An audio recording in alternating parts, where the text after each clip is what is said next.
saya tidak menyatakan bahwa ijazahnya Pak Jokowi itu asli atau tidak asli. Tapi saya termasuk yang penganut penjelasan resmi dari UGM dan juga saya mempercayai hasil forensiknya Puslapor Mabes Polri.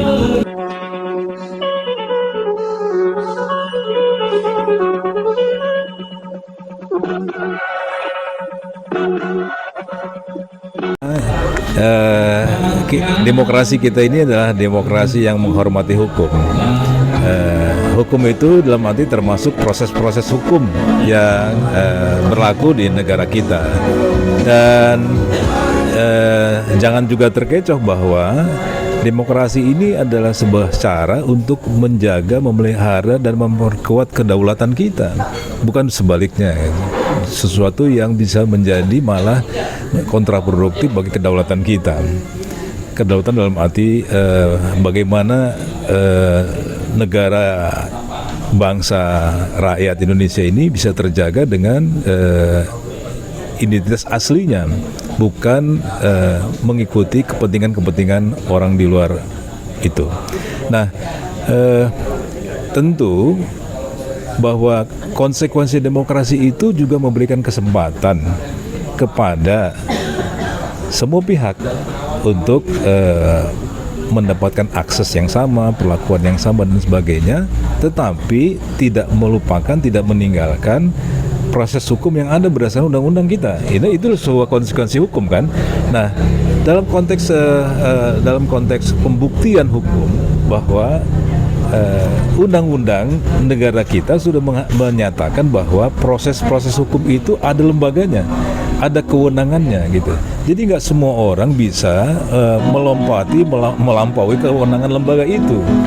Nah, ini jadi yang harus sama-sama barangkali harus dipahami ya gitu. Kalau misalnya kemudian orang dengan gampang saja terus kemudian merujuk pada hasil-hasil luar negeri. Sekarang kita mau tanya, yang bisa memastikan hasil laboratorium luar negeri itu adalah sesuatu yang independen siapa? Tentu semuanya ada kepentingan kan. Gitu. Nah, justru karena itu tidak punya landasan hukumnya. Tetapi kalau kita menggunakan kepercayaan pada proses hukum kita, ada undang-undangnya, ada landasannya, yaitu Undang-Undang Polri, Undang-Undang penegakan hukumnya kan gitu. Nah, oleh karena itu hasil penyidikan Polri pun belum final. Nah, itu hanya menjadi rujukan hukum untuk menjadi alat bukti di pengadilan, ya kan? Nah, nanti pengadilan lah yang paling tinggi memutuskan itu apakah hasil ini benar atau tidak. Tentu kita sebagai warga negara, sebagai negara demokrasi, menghormati hukum ini.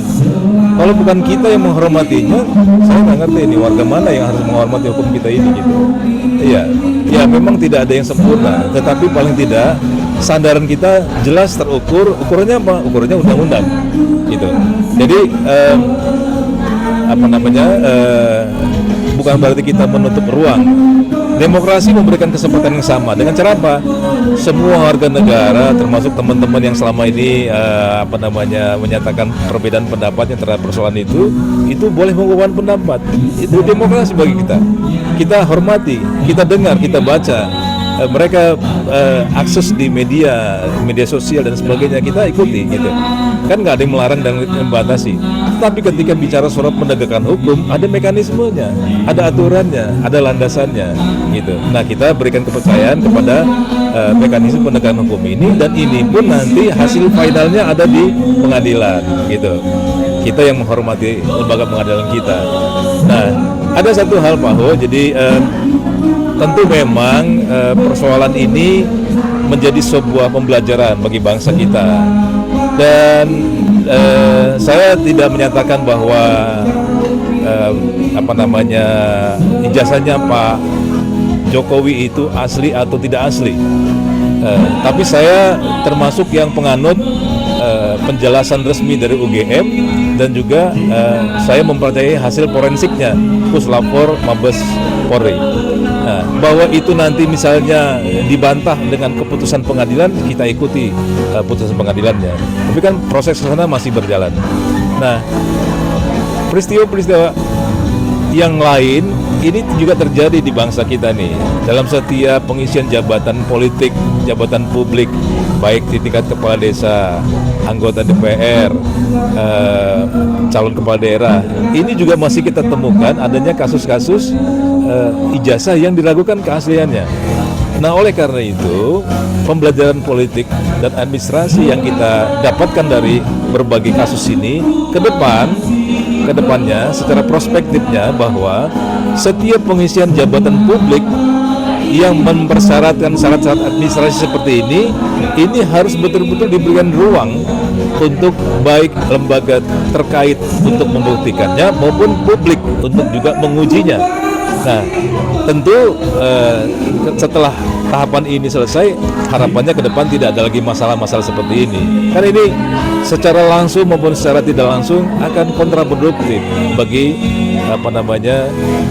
pembangunan demokrasi kita kalau kita hanya berkutat di persoalan-persoalan seperti ini. Nah, jadi saya ingin menggarisbawahi bahwa hikmah daripada peristiwa seperti ini ke depan insya Allah dalam pengisian jabatan-jabatan publik yang mempersyaratkan syarat-syarat administratif ini harus melalui pengujian yang betul-betul dilakukan dan terbuka oleh publik dan bisa diakses oleh publik sehingga bisa kita pertanggungjawabkan secara bersama-sama gitu. Saya kira itu.